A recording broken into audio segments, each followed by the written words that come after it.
News alert میں آج کی اہم خبر۔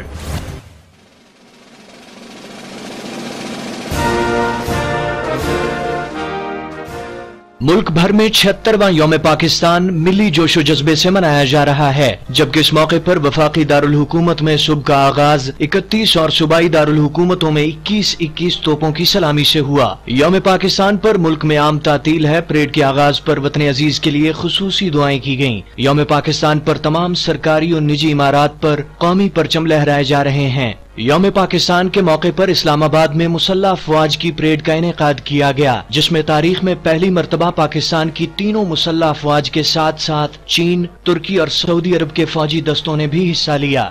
اسلام آباد میں شکرپڑیاں کے گراؤنڈ میں ہونے والی شاندار پریڈ میں بری، بحری اور فضائی افواج کے ساتھ ساتھ FC کے جوانوں نے بھی حصہ لیا۔ GF-17، F-16، میراج اور F-7 جیسے لڑاکا طیارے فلائی پاسٹ کا مظاہرہ کرتے رہے۔ پریڈ میں اعلیٰ حکومتی اور عسکری شخصیات سمیت وزیر اعظم پاکستان میاں محمد نواز شریف، صدر مملکت ممنون حسین اور army chief general Qamar Javed Bajwa نے خصوصی طور پر شرکت کی اور جوانوں کے جذبے کو سراہا۔